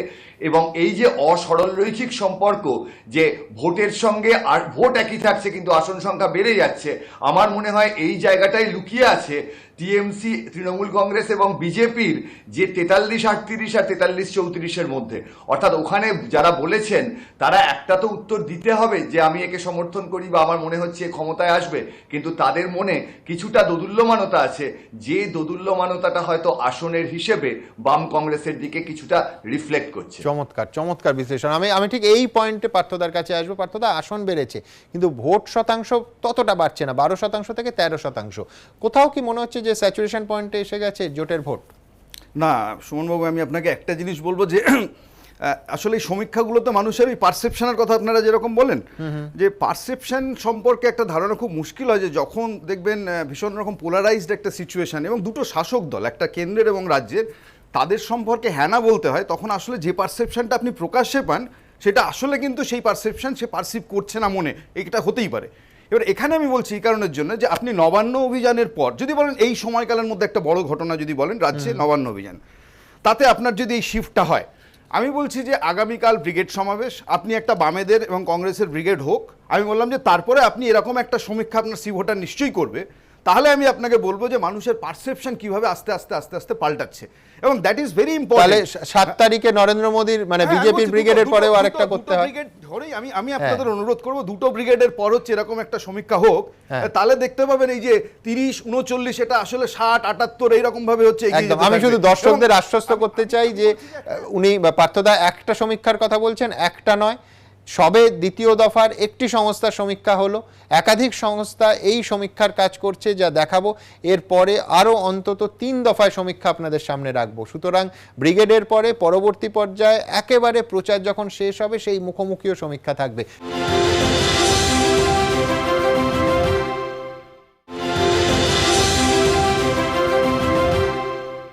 কুণাল ঘোষ কিছু বলতে চাইছেন। আমি বলছি, আচ্ছা ঠিক আছে, হ্যাঁ বলেন। যে সমীক্ষা ইন্টারেস্টিং পয়েন্ট, যে নরেন্দ্র মোদী সরকারের কাজে অসন্তুষ্ট যদি দেখেন 28%, তৃণমূলের ক্ষেত্রে 26%, তাহলে এই যে 54% মানুষ দুটো সরকারের প্রতি অসন্তুষ্ট, এবং সেই ভোটটা যাবে কোথায়? আমি বলছি হয়তো আপনার রিফ্লেকশন, আপনার সার্ভের মধ্যে থেকে সেটা বেরিয়ে আসছে না, কিন্তু this is 54% people they are unhappy with both of this government. ফলে এটাই কিন্তু বাম এবং কংগ্রেসের যদি মূল চালিকা শক্তি। আচ্ছা, জনগণ সেই সরকারকে কি ভাববে হ্যাঁ, যারা আমি তো- কেরলে মুসলিম লীগের সাথে জোট করছে, বুঝলাম, সে তো কেরল কেরলে করে আসতো। কংগ্রেসের সাথে আরে লড়াই আপনি করছে, এখানে আর হচ্ছে যে বাংলায় তৃণমূল কংগ্রেসের সাথে কংগ্রেসকে নিয়ে, জোট করছে, তৃণমূল তারা কংগ্রেসের সরকার দাবি করবে। করবে। সেই সরকার- বিশ্বনাথদার কাছে আসা যাবে। বিশ্বনাথদা, তৃণমূল আর বিজেপি প্রথম দফা আর দ্বিতীয় দফায় দুটো সমীক্ষায় প্রায় 1% ভোট পাচ্ছে। এখানে আমার একটা বক্তব্য হচ্ছে, হ্যাঁ। এই যে ব্রিগেডটার উপর জোর দেওয়া হচ্ছে, হ্যাঁ। যে নিশ্চয়ই কালকে বাম কংগ্রেসের ব্রিগেড আছে, তারপরে বিজেপি ব্রিগেড করবে। তৃণমূল অতীতে বহুবার করেছে, নতুন করে প্রমাণের কিছু নেই, করবে কি করবে না দলের নেতৃত্ব জানেন। কিন্তু হ্যাঁ। সমান আমি যেটা বলতে চাইছি, ব্রিগেড বলে একটা পারসেপশন তৈরি হচ্ছে, আমরা খেয়াল করছি না। আমি নিজে 3 দিন টানা একেবারে বেলপাহাড়ি, যেখানে আমলাসলের লোক খেতে পেত না, মারা যেত, সেই জায়গা থেকে মাওবাদী অধ্যুষিত ওই গোটা জায়গাটা, পুরুলিয়া, ঝাড়গ্রাম, পশ্চিম মেদিনীপুর, ওখানে যে মানুষের ঢল নামছে এক একটা ব্লকের সভায়, সেইটা যদি কেউ একটু মনিটর করে তাহলে কিন্তু শুধু ব্রিগেডটাই আসবে না। 34% যেখানে যেখানে ভোট হয়নি না পঞ্চায়েতে, ওই পঞ্চায়েতগুলো মিলিয়ে নেবেন, এবং ব্রিগেডে কালকে কত লোক এসছে আপনি বেশ, কাউন্ট বিশ্বনাথ করবেন। চক্রবর্তীর না, কাছে এটা যেতে হবে। কিন্তু- বিশ্বনাথদা, এটা আপনার বিশ্লেষণ। যে 34% বিরোধী শূন্য, সেখান থেকে ব্রিগেডে কত এসছে হিস্ট্রাই এইটা পলিটিক্সের দেখবেন, কত লোক এইটা আসবে, দেখবেন। কত লোক? আরে সেটা মহা তো মুশকিল। বললাম। হিস্ট্রাই পলিটিক্সের আমি কত তো- লোক আমি তো কালকে বললাম, ব্রিগেডে আসবে? আপনারা বি টিম হয়ে গেছেন, হিস্ট্রাই আপনারা বললাম, পলিটিক্সের কত BJP লোক is কালকে now- ব্রিগেডে আমি আসবে? সবাইকে থামালাম, বিশ্বনাথ চক্রবর্তীর কাছে যাবো। বিশ্বনাথদা, হ্যাঁ, না, প্রথমে আমি বলবো, দেখুন, যেখানে মা তার ছেলেকে বুঝতে পারে না, সেখানে আমাদেরকে ভোটারকে বুঝতে হয়। আমরা যারা নির্বাচন চর্চা করি, বছরকে বছর মা তার ছেলের সাথে থাকে, তারপরেও ছেলের মন বুঝতে পারে না।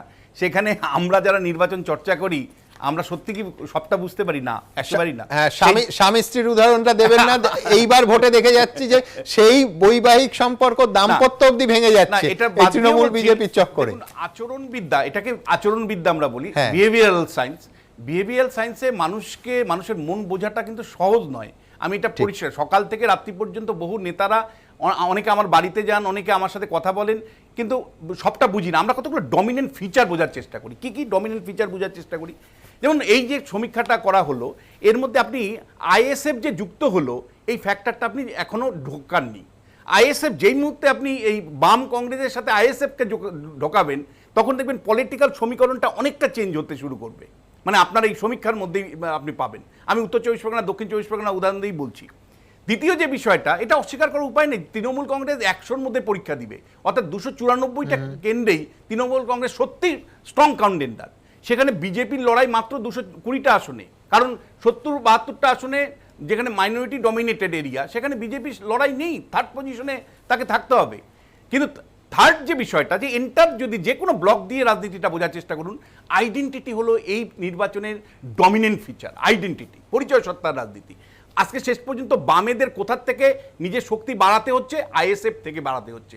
অর্থাৎ পরিষ্কার করে বলতে গেলে যে সিদ্দিকির থেকে আনতে হচ্ছে তার সমর্থনের ভিত্তি, বা তার সাথে অ্যালায়েন্সে যেতে হচ্ছে, সেখানেও একটা আইডেন্টিটি। আনতে হচ্ছে পরিষ্কার কথা এবার হচ্ছে, এবার আমি তাই একজন ধর্মগুরুকে আমি মঞ্চে শেষ আসাতে আমার হচ্ছে। আমার- তৃণমূল বিজেপি কয়েকটা বাইরে minute, যারা please, থাকবে please, যারা please। গণতন্ত্রে বিশ্বাস করে তারা সবাই স্বাগত। আমি বলছি যে এখানে মেজর হিন্দুত্বর রাজনীতির জায়গা থেকে বিজেপি রাজনীতি আছে, মুসলিম রাজনীতির জায়গা থেকে টিএমসির একটা রাজনীতি, না, মানে অভিযোগ অন্তত না না কোনো হ্যাঁ, অভিযোগ নাই, এবং যে যখন তৃণমূল সরকার আমি দুর্গাপূজায় বলতে- আমার টাকা শেষে দেয় আপনি না, please, তখনও আপনি বলুন। সমালোচনা করবেন এবং এবং- আবার তৃণমূলকে বলবেন মুসলিম দুটো আবার একসঙ্গে হয় না। আবার ঠিক আছে, আইডেন্টিটি হয় না, হয় না, হয় না। আমি কেন যুক্তি, আমার যুক্তি আছে, তোষণ আমি করেছেন না বললে অসুবিধা কি? তোষণ তো করেন, সেটা বলুন না, অসুবিধা কি? আমি কেন বলছি আলাদা করে কেন পুরোহিত ভাতা দিতে হয়, কেন আলাদা করে Exactly. মতুয়া সম্প্রদায়কে অ্যাড্রেস করতে হয়, কেন আলাদা করে রাজবংশী সম্প্রদায়কে অ্যাড্রেস করতে হয়, সবাইকে বাকি দেওয়া হয়েছে উন্নয়ন সমান পরিষদ করার করতে জন্য। হয়। আপনার যদি ডেভেলপমেন্ট জেনারেল ডেভেলপমেন্ট করেন তাতেই তো সব মানুষ একদম। অন্তর্ভুক্ত হতে পারে। আমি শুধু পার্থদার কাছে একটা যাবো, বিশ্বনাথবাবু বলছিলেন যে কেন ঢোকায়নি আব্বাস সিদ্দিকী। আমি বলছি জোটটা আব্বাস সিদ্দিকী কি সত্যি সত্যি জোটে জয়েন করছে? আমি আজকে মোহাম্মদ সেলিম আর অধীর রঞ্জন চৌধুরীর প্রেস কনফারেন্স শুনছিলাম, এখনো অধীর চৌধুরীর একেবারে স্পেসিফিক আপত্তি আছে বিভিন্ন কেন্দ্র নিয়ে, যার ফলে আমি বলছি আব্বাস সিদ্দিকীর যোগদান এবং একেবারে এই জোটের গঠনটা শেষ পর্যন্ত কি স্মুথ থাকবে নাকি ভেঙে যাওয়ারও সম্ভাবনা আছে? না, দেখুন, এটা ঠিকই, খুব রেশনাল কোশ্চেন আপনি করেছেন যে এমন হতেই পারে, যেমন কংগ্রেস এখন পর্যন্ত আলোচনা শেষ করতে পারেনি, কিন্তু একটা বামেদের সাথে 30টা আসন নিয়ে ওদের একটা সমঝোতা হয়েছে। আব্বাস ওপেনলি সেই কথা বলেছে। আব্বাস কালকে ব্রিগেডের মিটিংয়ে আসবে, বক্তৃতা করবে, তার কর্মী সমর্থকরা কালকে ব্রিগেড ভরাবে, এই প্রতিশ্রুতি সে দিয়েছে। ফলে আমি একটা ওই জায়গা থেকে বামেদের একটা এই জোটটার গুরুত্ব দিতে চাই। এবং এই যেটা আমার কাছে ইম্পর্টেন্ট সুমনদা, প্রার্থী এই নির্বাচনে যেহেতু আইডেন্টিটি পলিটিক্সটা একটা গুরুত্বপূর্ণ বিষয় এই নির্বাচনে, ফলে প্রার্থী কে কোন সমীকরণে দিচ্ছে, কোন মানে প্রার্থী এখনো কোনো রাজনৈতিক দল দাঁড় করায়নি, প্রার্থী একটা ইম্পর্টেন্ট ভেরিয়েবল। একদম। প্রচার কিভাবে আসছে, অর্থাৎ শেষ পর্যন্ত আরে নরেন্দ্র মোদী, আরো কঠিন। মমতা বন্দ্যোপাধ্যায়, আদি বিজেপি দেবে না, তৎকাল বিজেপিকে দেবে। মোহাম্মদ সেলিম আছেন, এই প্রচারের কৌশল কি হচ্ছে, প্রচারের টেম্পো কি হচ্ছে, মানুষ কিভাবে প্রচারটাকে নিচ্ছে, ইস্যু শেষ পর্যন্ত কোনটা ডমিনেট করছে। বিহারের আনএমপ্লয়মেন্টটা একটা মেজর ইস্যু হয়ে শেষ পর্যন্ত তেজস্বী যাদব লড়াইটাকে কাছে নিয়ে চলে গিয়েছিল। ফলে শেষ পর্যন্ত কোন ইস্যুতে নির্বাচন হচ্ছে। ঠিক, কিন্তু আমি ঠিক, ঠিক। আবারও সবাই বলছি বলছেন আপনাকে, খেলা শুরু, ভোটারের কিন্তু মন প্লেয়ার লিস্ট তো সামনে আসেনি। যাই হোক, আমি দ্রুত আর একবার এই দ্বিতীয় দফার সমীক্ষার ফলাফল এবং তার সঙ্গে 2016 শেষ বিধানসভা নির্বাচন এবং অবশ্যই 2019 যে নির্বাচন অনেক সমীকরণ পাল্টে দিয়েছিল তার বিভিন্ন তুলনামূলক আলোচনায় আসব। আমি একবার ফিগারে আসি। গত লোকসভা এবং বিধানসভা ফলের সঙ্গে এবারের এই যে সি ভোটারের জনমত সমীক্ষা দ্বিতীয় দফা তার তুলনা করব। 2016 বিধানসভা ভোটে আমরা দেখেছিলাম তৃণমূল কংগ্রেস 211টি আসন পাচ্ছে। 19-এর লোকসভায় বিধানসভা ভিত্তিক ফলে 211 কমে হচ্ছে 164। সি ভোটারের জনমত সমীক্ষায় দ্বিতীয় দফায় তা হচ্ছে 148 থেকে 164। বিজেপির কথায় আসি, বিজেপি মাত্র 3টি বিধানসভা ভোটে, শেষ বিধানসভা ভোটে 2016 সালে মাত্র 3টি আসন জিতেছিল। সেখান থেকে 2019-এর লোকসভা ভিত্তিক বিধানসভার যে ফল সেখানে যদি হিসেব করি 3 থেকে 1 লাফে 121-এ পৌঁছেছিল বিজেপি। আর এই দ্বিতীয় দফার জনমত সমীক্ষায় 92 থেকে 108 দেখাচ্ছে সি ভোটার। বাম কংগ্রেস 77টি আসন পেয়েছিল শেষ বিধানসভা 2016 সালের ভোটে। 19-এর লোকসভার বিধানসভা ভিত্তিক ফল, আবার বলছি, জোট হয়নি, যার ফলে পাটিগণিতের হিসেবে আমরা যোগ করেছি, যেটা হয়তো একেবারে নিখুঁত হতে পারে না। 9, 77 থেকে কমে 9। এবং এই দ্বিতীয় দফার সমীক্ষায় সি ভোটারের দেখা যাচ্ছে 31 থেকে 39। অন্যান্যরা 3টি আসন পেয়েছিল 2016 বিধানসভা ভোটে, 2019-এর লোকসভার হিসেবে অবশ্যই 0। আর এই সমীক্ষায় দেখা যাচ্ছে 1 থেকে 5টি আসন। পরের অংশে যাব। পরের অংশে একেবারে পাশাপাশি তুলনা করব 2016 সালের বিধানসভা ভোটের সঙ্গে লোকসভা ভিত্তিক ফলের এবং এই যে সি ভোটারের জনমত সমীক্ষা দ্বিতীয় দফা তার ভোটের শতাংশের হিসেবে, ভোট পার্সেন্টেজের হিসেবে। তৃণমূল কংগ্রেস 45% ভোট পেয়েছিল শেষ বিধানসভা নির্বাচনে 2016 সালে। লোকসভায় তৃণমূল কংগ্রেসের শতাংশের হিসেব ছিল 43%, আর এই সমীক্ষায় হুবহু তাই থাকছে 43%। বিজেপি 10% ভোট পেয়েছিল 2016 সালে। 2019-এর লোকসভায় সেটা 1 লাফে 40% পৌঁছে যায় এবং এই দ্বিতীয় দফার জনমত সমীক্ষায় তা এসছে 38%। বাম কংগ্রেস থেকে এই 38%ই ছিল 2016 সালের বিধানসভা ভোটে। 2019-এ 13% এসছিল, আবার বলি জোট ছিল না। এবং এই 13% দেখাচ্ছে এই ওপিনিয়ন পোলের সেকেন্ড ফেজ। অন্যান্যরা 7% ছিল 2016-তে, 19-এ 3%, 6% এই জনমত সমীক্ষায়। এবার পাশাপাশি রাখবো সি ভোটার, সিএনএক্স এবং সি ভোটারের দ্বিতীয় দফা। সি ভোটারের প্রথম দফা হয়েছিল জানুয়ারি মাসে, তখন তৃণমূল কংগ্রেস এই সমীক্ষা অনুযায়ী পেতে পারে বলা হয়েছিল 154 থেকে 162টি আসন।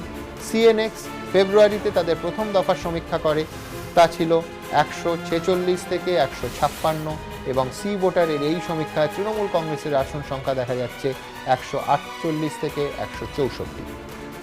বিজেপি সি ভোটারের প্রথম দফা জানুয়ারি মাসে যা হয় 98 থেকে 106টি আসন দেখানো হয়েছিল প্রথম দফায়। সিএনএক্স প্রথম দফা ফেব্রুয়ারি মাসে যা করা হয় 113 থেকে 121 বিজেপি পেতে পারে বলা হয়েছিল, এবং সি ভোটারের দ্বিতীয় দফায় দেখা যাচ্ছে 92 থেকে 108। বাম কংগ্রেস 26 থেকে 34 সি ভোটারের প্রথম দফা জানুয়ারি মাসে যা এসেছিল আমাদের সামনে, তাতে দেখানো হয়েছিল। সিএনএক্স প্রথম দফা ফেব্রুয়ারি মাসে, তাতে 20 থেকে 28, এবং এই দ্বিতীয় দফা সি ভোটারের 31 থেকে 39। অন্যান্যরা 2 থেকে 6 ছিল প্রথম দফায় সি ভোটারের, সিএনএক্সের প্রথম দফায় 1 থেকে 3, এবং দ্বিতীয় দফায় সি ভোটারের 1 থেকে 5।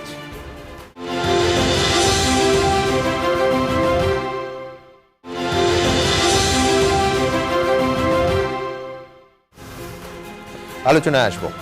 আমি প্রথমেই যাব শুভময় মৈত্রের কাছে এই পর্যায়ে। শুভময়দা, আমি পাশাপাশি সমীক্ষার 3টে ফেজ রাখলাম, এবং একেবারে 2016 সালের শেষ বিধানসভা ভোট। অনেকে বলেন তারপরে রাজ্যের রাজনৈতিক সমীকরণ অনেকটা পাল্টে গেছিল 2019-এর লোকসভা ভোটে, সেই জন্য পরপর লোকসভা এবং বিধানসভা একেবারে পাশাপাশি রেখে তুলনাটা করলাম। শুভময়দা। সুমনবাবু, যেটা মূল বিষয় সেটা হচ্ছে, দেখুন, ভোট শতাংশের হিসেবে যে ধরনের কথা বলা হচ্ছে সেটা কিন্তু যথেষ্ট স্টেবল আছে, যথেষ্ট স্টেবল। বিজেপির ভোট হয়তো সামান্য কমেছে, আমাদের যে 3% ভুলের মার্জিন, তাতে সেটা খুব কিছু যায় আসে না, এবং তৃণমূলের ভোটও মোটামুটি একই রকম আছে, বামেদের ভোট অত্যন্ত সামান্য বেড়েছে। আমার মূল যে প্রশ্নটা মনে জাগছে, যার সমাধান আমার কাছে নেই, আমি প্রশ্নটা তুলতে চাই, সেটা হচ্ছে বামেদের আসন সংখ্যা বাড়ছে কি করে, এবং এটার একটা কারণ অবশ্যই হতেই পারে যে ভোটগুলোর একটা নন ইউনিফর্মিটি আছে। এইবার বিশ্বনাথ দা যেটা বারবার বলার চেষ্টা করছেন যে এই আইএসএফ এর সঙ্গে যারা সত্যিকারের কতটা সেকুলার সেই নিয়ে আমরা বারবারই প্রশ্ন তুলব এর পরে, কিন্তু তাদের সঙ্গে বামেদের যাওয়া হলে কিন্তু ভোট শতাংশ যতটা না বাড়ুক তার তুলনায় আসনের বৃদ্ধি আরও বেড়ে যেতে পারে, এবং সেটা আপনি সামনের সমীক্ষায় অবশ্যই দেখতে পাবেন। বিশ্বনাথ দার বক্তব্যটা ঠিক হচ্ছে না ভুল হচ্ছে, সামনের সমীক্ষায় বাম কংগ্রেসের আসন সংখ্যা যদি আরও বাড়ে তাহলে বলতেই হবে বিশ্বনাথ দা একেবারে ঠিক কথা বলছেন। আর শেষ যেটা বিশ্বনাথ দার কথার একটুখানি না মেনেই বলছি, সেটা হচ্ছে যেখানে বিশ্বনাথ দা এত আইডেন্টিটি পলিটিক্সের কথা বলছেন, সেখানে কিন্তু বড় সমস্যার বিষয় মানুষ, দুর্নীতি, বেকারিত্ব, দারিদ্র, এবং আমি ঠিক এই জায়গাটা আসতে চাইছিলাম। হ্যাঁ, বলুন আপনি। প্রায় 80% কাছে পৌঁছে যাচ্ছে, যেখানে সাম্প্রদায়িকতার নিয়ে কোনো রকম কথা আসছে না। সুতরাং বিশ্বনাথ দা যেটা বলছেন সেটা কিন্তু আপনাদের সাথে একেবারেই ধরা পড়েনি। আমি ব্যাখ্যা দিচ্ছি, এই জিনিসগুলো আমাদের বোঝা একদম সময়দা, ট্রাস্ট মি, আপনি যখন শুরু করেননি তখন আমি ঠিক এই ফিগারগুলো রাখছিলাম, যে পরের এই প্রশ্নটাই আমি বিশ্বনাথ দার কাছে যাব, যে বিশ্বনাথ দা, এক হচ্ছে যে দুর্নীতির থেকে বেকারত্ব দেশের ক্ষেত্রে, রাজ্যের ক্ষেত্রে একাধিক সমীক্ষা এই পর্যায়ে আমরা দেখেছি বড় ইস্যু। মানুষ কোভিডের থেকে, দুর্নীতির থেকে বেকারত্বকে বেশি বড় সমস্যা মনে করছেন। এই সমীক্ষাও দেখবেন বিশ্বনাথ দা 23% বেকারত্বকে বড় সমস্যা বলছেন, দুর্নীতিকে 16%। পাশাপাশি সাম্প্রদায়িক সম্প্রীতি বা সাম্প্রদায়িক অশান্তি যেদিক থেকেই দেখি না কেন, এত বড় ভোটের ইস্যু হয়, 1% মানুষ বলেছে যে সেটা আসল ইস্যু। আমি আপনার সাথে 100% একমত হয়ে আমি ভাঙড়ে যাচ্ছি বা যে কোনো, মনে করেন সোনারপুর দক্ষিণে গেলাম, আপনি আর আমি দুজনে মিলে গেলাম, যে লোকটিকে জিজ্ঞেস করলাম, যে কোনো একজন মুসলিম লোককে জিজ্ঞেস করলাম যে ভাই প্রধান সমস্যা কি, যে দাদা বাড়িতে বেকার আছে, ঠিক আছে, ভোটটা কাকে দিবেন, বেকারের জন্য কে দায়ী, মমতা বন্দ্যোপাধ্যায় দায়ী, রাজ্যে কোনো শিল্প নেই, ভোটটা কাকে দিবেন, বিজেপিকে, আর যাই হোক বিজেপিকে দিব না। তার মানে যে লোকটা মনে করছে যে আমার কর্মসংস্থান হয়নি এবং রাজ্য সরকার শিল্পায়ন করেনি, তারপরেও সে বলছে ভোটটাকে আমি কিন্তু বিরোধী দলকে দিব না, অর্থাৎ প্রধান বিরোধী দল বিজেপিকে দেব না। তার মানে তার একটা আইডেন্টিটি, কাকে ভোটটা দিবেন, মমতা বন্দ্যোপাধ্যায়কে ভোটটা দিব, কেন দেব, বিজেপিকে আটকানোর জন্য দিব। এই কারণেই আমি বলছি যে মানে সব কিছু ঊর্ধ্বে গিয়ে আইডেন্টিটি একটা মেজর ইস্যু।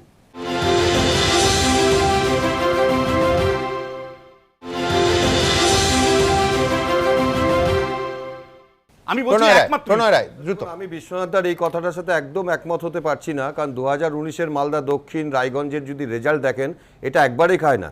পশ্চিমবঙ্গে বেকারত্ব আছে, পশ্চিমবঙ্গে কাটমানি আছে, পশ্চিমবঙ্গে যা দিতে হয় সেটা হিন্দুদের দিতে হয় না, মুসলমানদের দিতে হয় না, এমন তো নয়। যদি কাটমানি মুসলমানদের দিতে হয়, টোটো চালক অটো চালকদের যদি কাটমানি দিতে হয়, এবং এই সরকার পরিবর্তন হলে যদি সেটা বন্ধ হয়, সেটা বিজেপির সরকার। আজকে যে সমস্ত পরিযায়ী শ্রমিকরা গুজরাটে কাজ করছে, যে সমস্ত মানুষ গুজরাটে ব্যবসা করছে, তারা জানে বিজেপি সরকার কি। আজকে তৃণমূল সরকারকে শেষ করতে হয়, তৃণমূল সরকারের পরিবর্তে একমাত্র বিজেপি সরকার দিতে পারে। আচ্ছা ঠিক আছে, কংগ্রেস সরকার দিতে পারে না, এটা মানুষ বিশ্বাস করে। আরে একটু বলতে দিন, আমি দিদির দূত, আপনি মোদির ভূত, আমার একটু বলতে দিন।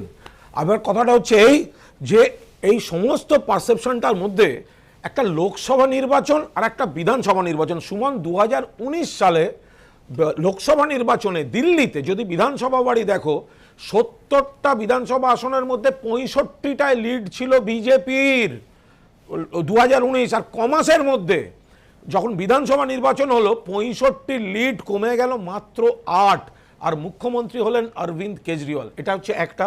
আর দুই হচ্ছে কুণালদা খুব ইন্টারেস্টিং পয়েন্ট। আপনি দুটো ভোটের ইস্যু এবং দুটো দৃষ্টিভঙ্গির ইস্যু আলাদা করছেন। তো আমি এবার আপনাকে উল্টো একটা, আপনার ভীষণ, আপনি আইডেন্টিফাই করতে পারবেন নিজেকে। আপনি মনে করুন 2009 সালের ভোটের আগে সিপিএম নেতারা প্রত্যেকে স্টুডিওতে এসে কি বলতেন যে কেন সিঙ্গুর নন্দীগ্রাম আলোচনা করছেন, এ তো লোকসভার ভোট, বিরাট ব্যাপার, দেশের ব্যাপার, বিকল্প তৈরি করবে বামপন্থীরা। আমি বলছি আলটিমেটলি দেখা গেল ভয়ঙ্কর ধাক্কা খেলো বামেরা 2009 সালে। কার্যত 11 সালে যে বদল হবে তার সুস্পষ্ট, পঞ্চায়েত ভোটে একটা হালকা ইঙ্গিত ছিল, সুস্পষ্ট ইঙ্গিত পাওয়া গেল 2009 সালে। এই জিনিস চোখের সামনে দেখেছি স্টুডিওতে বসে। আমি এর উত্তর দিতে প্রস্তুত, কারণ 9 সালের ক্যাম্পেইনের আমি অন্যতম অংশীদার ছিলাম। সেই জন্যই বললাম আপনি আইডেন্টিফাই করতে পারবেন। তার কারণ হচ্ছে যে বামেরা এই ধারাবাহিকভাবে কেন্দ্রে সরকারে না গিয়ে, জ্যোতিবাবু প্রধানমন্ত্রী না হয়ে 2004 সালে লোকসভা রাজ্যসভা মিলিয়ে 60-এর উপর এমপি, কিন্তু আমরা সরকারে যাব না। একটা মানুষের মনে প্রশ্ন এসে গেছিল, এদের ভোটটা দিয়ে দিল্লিতে হবেটা কি? ফলে ওই পার্সপেক্টিভের সঙ্গে এই পার্সপেক্টিভ, তখন কিন্তু একটা বড় প্রশ্ন ক্যাম্পেইনে ছিল যে লোকসভা ভোট সিপিএমকে কেন ভোট দেবেন, ওরা তো যাবে না, ওরা তো শুধু সরকার ফেলার খেলা খেলবে। কিন্তু 2009 সালে সিপিএম এর সিঙ্গুর নন্দীগ্রামের ধাক্কা প্রবল ভাবে এসেছিল, একেবারে দুটো রাজ্যের ইস্যু। লোকসভার ভোট হলে রাজ্যের ইস্যু, লোকসভা ভোটেও সিপিএম এর একটা বড় ছিল। আপনার পুরনো কয়েকটা কলাম এক্ষুনি পড়ে শোনালে আপনি বুঝতে পারবেন যে কতটা মারাত্মক ভাবে রাজ্যের ইস্যু সেই সময় সিপিএম কে ধাক্কা দিয়েছিল। আমি এটা নিশ্চিত, আমার আর্কাইভে সব থাকে। একাধিক কলম আপনি সেই সময় লিখেছেন, যেখানে সিঙ্গুর নন্দীগ্রামের ইমপ্যাক্ট আপনি বলেছেন। না বলেছি, আমি এখনো বলছি।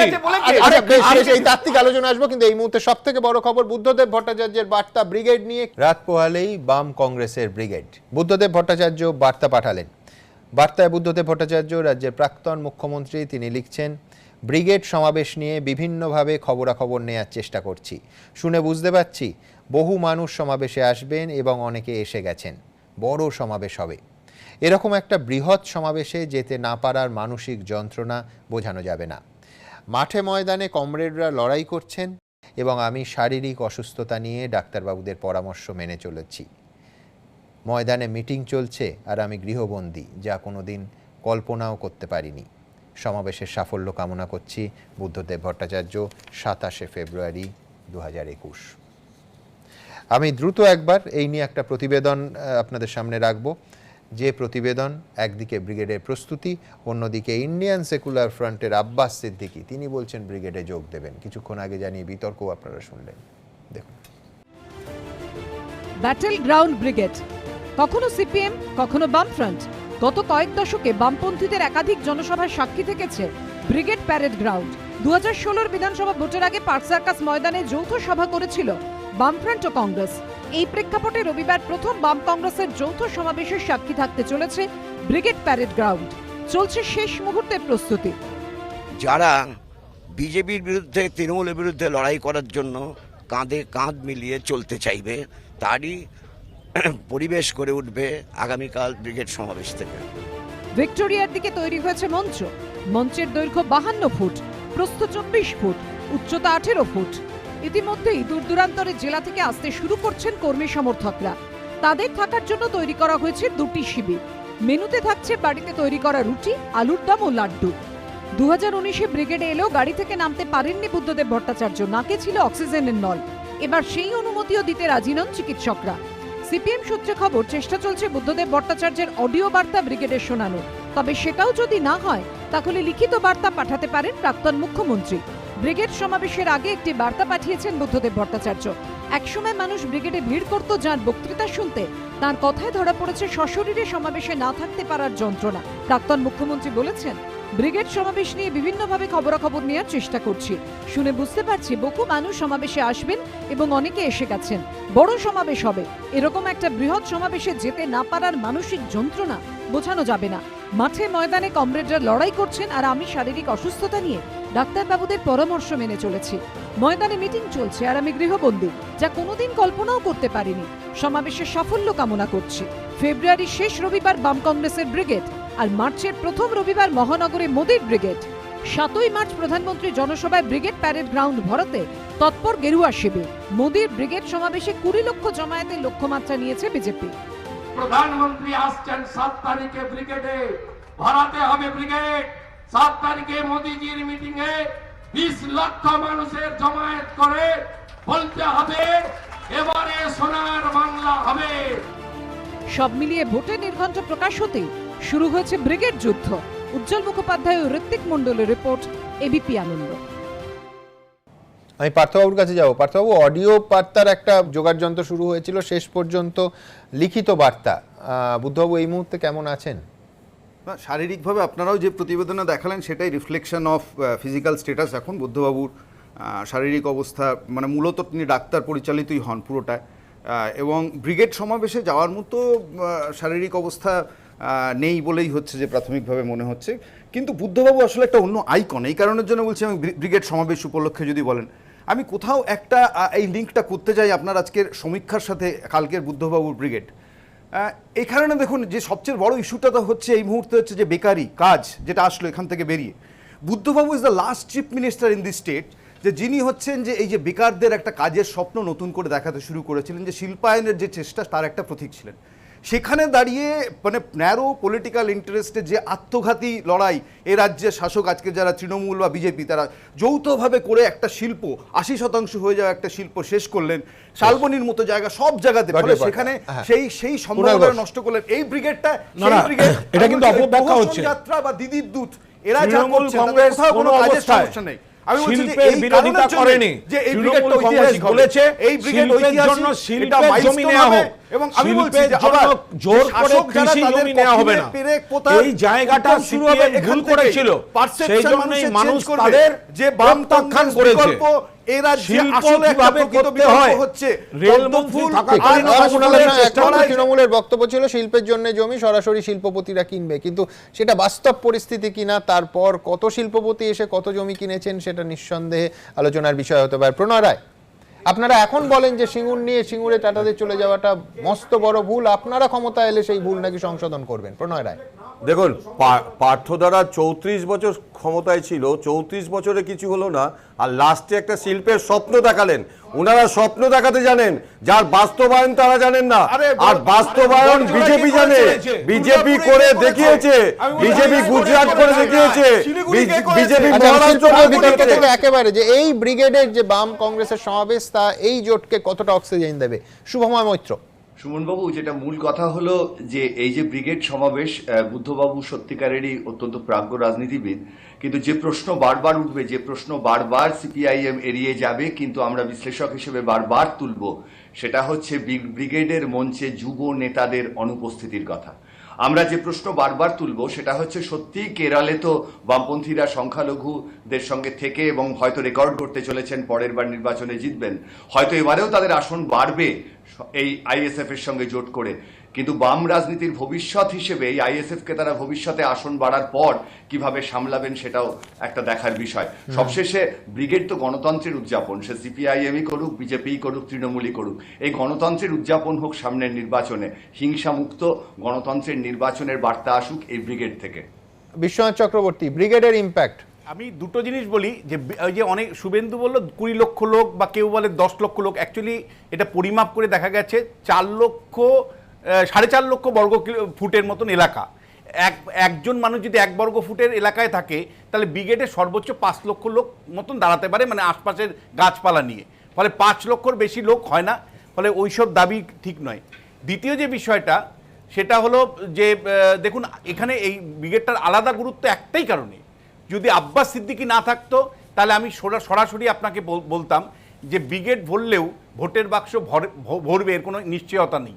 কারণ বারবার আমরা দেখেছি যে বামেরা 2011-তে যেবার হারাচ্ছে ক্ষমতা সেবারও বড় ব্রিগেড করেছিল, তারপরে 14 সালে বড় ব্রিগেড করেছিল, 16 সালে বড় ব্রিগেড করেছিল, তাতে কি ভোটের বাক্স বের কিন্তু 10 বছর হয়েছে না নাকি? থেকে করেছে। বিশ্বনাথবাবু এটা বলুন যে 10 বছর বামেরা ক্ষমতায় নেই, সেখানে থেকে এই ব্রিগেড যদি ভরে আর কি অন্য কোনো নাম নেই? তৃণমূল কংগ্রেস ক্ষমতায় ছিল না, বলে ব্রিগেড আপনি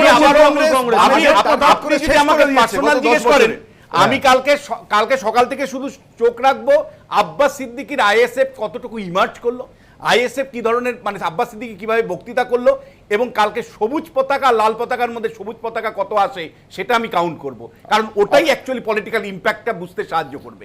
কিন্তু মানে ভোটের বাক্সের সাথে ব্রিগেড ভরার সরাসরি সম্পর্ক সবসময় কিন্তু আমরা পাই না, বারবার কেউ দাবি করছে না, কিন্তু এই যে যেখানে বিরোধী শূন্য রাজনীতি হচ্ছে সেখানে দাঁড়িয়ে একটা ব্রিগেড ভরছে, সেই গানটা মনে পড়ছে, ব্রিগেডে মিটিং শুরু।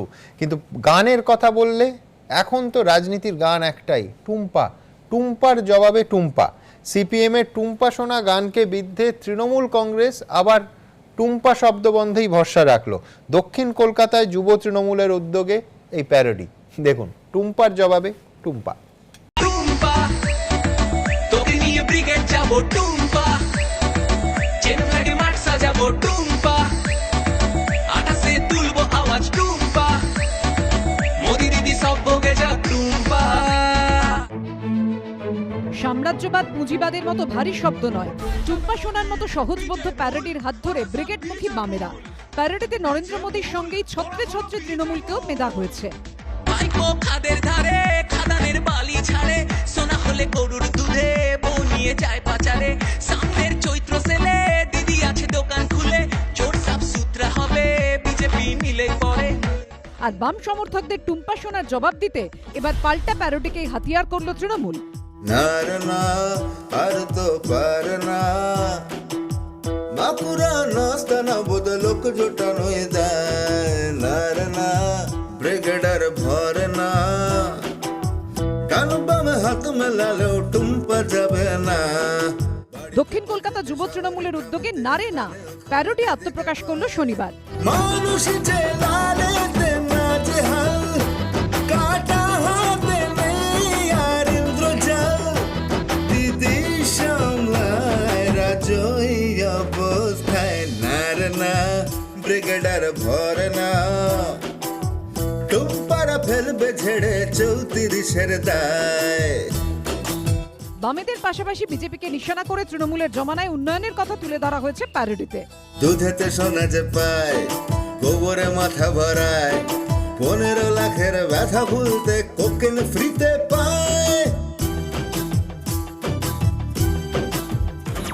এ ডানেতে বামেতে সেট, খেলবে শুধুই খেপ, খেলা হবে আর দেখবে ওদের পার্মানেন্ট সানসেট। ওহো পরিযায়ী নেতা আসে যায়, বাংলা নিজের মেয়েকেই চায়, দিদি সামলায় রাজ্য এ অবস্থায়। পাল্টা কিছুই না, এটা একটা ডিজিটাল প্ল্যাটফর্মে আমাদের ছাড়া আমাদের ডেভেলপমেন্ট এবং তার সাথে কিছু স্যাটায়ার ধর্মিক আমরা কথা বলেছি।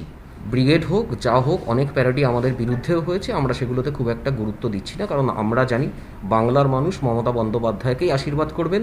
ব্রিগেড ভরবে না নাকি ব্রিগেড উপছে পড়বে, তারপরে যেন পারলে এই গানটা আবার বাজায়, প্যারোডিটা যেন আবার বাজায়। এখানে মানুষের কথা নেই, শুধু একটা মনোভাব যে ব্রিগেড যেন না ভরে, আর কি আছে, সব জিনিসটা নকল করে হয় না। প্যারেডির পাশাপাশি লড়াই এখন ওয়ালেও। বিধানসভা ভোটের দিন ঘোষণার পর শনিবার নিজের পুরনো একটি টুইটকে রিটুইট করে প্রশান্ত কিশোর লেখেন, গণতন্ত্রের সবথেকে গুরুত্বপূর্ণ লড়াই হতে চলেছে বাংলায়। সেই লড়াইয়ে সামিল হওয়ার জন্য রাজ্যের মানুষ প্রস্তুত। সঠিক সময় তারা তাদের বার্তা দিয়ে দেবেন। বাংলা নিজের মেয়েকে চায়। এরপরই পাল্টা রাজ্য বিজেপির ফেসবুক পোস্টে দেবশ্রী চৌধুরী, লকেট চট্টোপাধ্যায়, রূপা গঙ্গোপাধ্যায়, ভারতী ঘোষ, অগ্নিমিত্রা পালের ছবি দিয়ে এই পোস্ট করা হয়। এই পোস্টে লেখা হয়েছে, বাংলা তার মেয়েকেই চায়, পিসিকে নয়। হিন্দল দে ও ঋত্বিক মণ্ডলের রিপোর্ট, এবিপি আনন্দ। তোকে নিয়ে ব্রিগেড যাবো না। ব্রিগেডার ভরে না। পশ্চিমবঙ্গের সঙ্গেই অসম, তামিলনাড়ু আর কেরলের বিধানসভা নির্বাচন হচ্ছে। একই সঙ্গে ভোট হচ্ছে কেন্দ্রশাসিত অঞ্চল পুদুচেরিতেও। সি ভোটারের জনমত সমীক্ষা ইঙ্গিত, অসমে ক্ষমতা ধরে রাখতে পারে বিজেপি, কেরলে টানা দ্বিতীয়বার ক্ষমতায় আসতে চলেছে এলডিএফ। স্বাধীনতার পরে এই প্রথমবার। তামিলনাড়ুতে বাজিমাত করতে পারে ডিএমকে আর কংগ্রেসের জোট, আর পুদুচেরি যেতে পারে এনডিএর দখলে। দেখুন, সামনেই ভোট যুদ্ধ। উত্তর পূর্ব, পূর্ব ও দক্ষিণ ভারতের গুরুত্বপূর্ণ 5টি রাজ্য ও কেন্দ্রশাসিত অঞ্চলে নির্বাচন। বাংলা ছাড়াও এর মধ্যে আরও 4 রাজ্য। এর মধ্যে অসমে ক্ষমতায় আছে বিজেপি, কেরলে ক্ষমতায় সিপিএম নেতৃত্বাধীন এলডিএফ, তামিলনাড়ুতে বিজেপির বন্ধুদল এআইএডিএমকে সরকার রয়েছে, আর অতি সম্প্রতি পুদুচেরিতে আস্থা ভোটে পরাজিত হয়েছে কংগ্রেস। এই রাজনৈতিক পরিস্থিতিতে ভোট যুদ্ধে নামছে সবকটি রাজনৈতিক দল। সি ভোটারের করা সমীক্ষা অনুযায়ী 126 বিধানসভা বিশিষ্ট অসমে 68 থেকে 76টি আসনে জয়ী হয়ে ক্ষমতা ধরে রাখতে পারে বিজেপি। প্রধান বিরোধী দল কংগ্রেস নেতৃত্বাধীন ইউপিএ পেতে পারে 43 থেকে 51টি আসন। বিপিএফ অর্থাৎ বোডোল্যান্ড পিপলস ফ্রন্টের ঝুলিতে যেতে পারে 3 থেকে 6টি আসন। অন্যান্যরা 2 থেকে 4টি আসন পেতে পারে বলে সমীক্ষা ইঙ্গিত। সি ভোটারের সমীক্ষা ইঙ্গিত, এবার ইতিহাস রচনা হতে পারে কেরলে। প্রতি 5 বছর অন্তর একবার বাম একবার কংগ্রেস ক্ষমতায় আসে এই রাজ্যে, কিন্তু এবার সেই প্রথা ভেঙে লাগাতার দ্বিতীয়বারের জন্য বামেদেরই ক্ষমতায় বসাতে পারেন কেরলবাসী।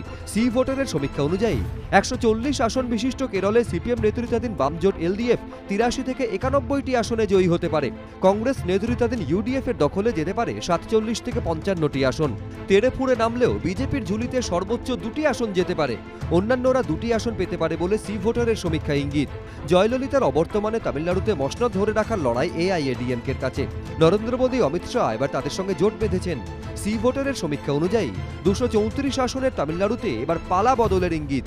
ডিএমকে আর কংগ্রেস জোট 154 থেকে 162টি আসন পেয়ে ক্ষমতা ছিনিয়ে নিতে পারে এবারের ভোটে। 58 থেকে 66টি আসন পেতে পারে এআইএডিএমকে ও বিজেপির জোট। প্রথমবার ভোটে লড়ে অভিনেতা কমল হাসানের মক্কল নিধি মইয়ম অর্থাৎ এমএনএম জিততে পারে 2 থেকে 6টি আসন।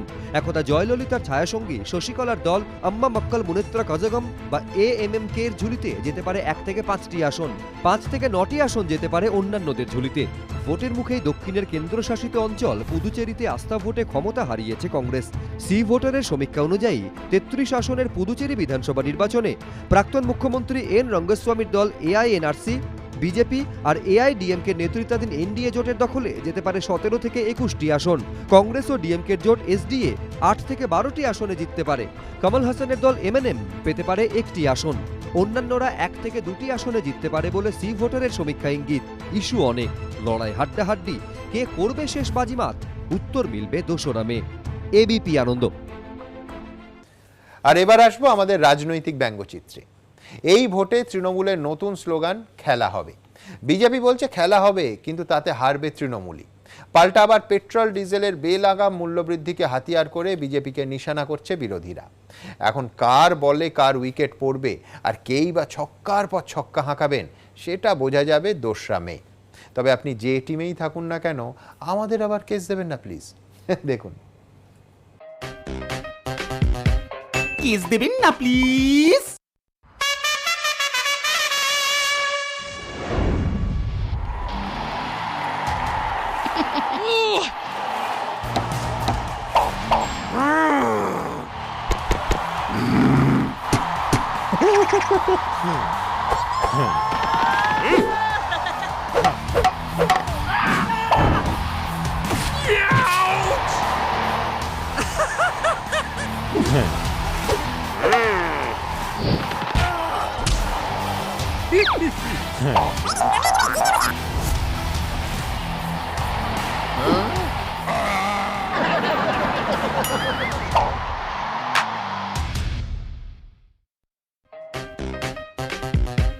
কিস দেবেন না প্লিজ।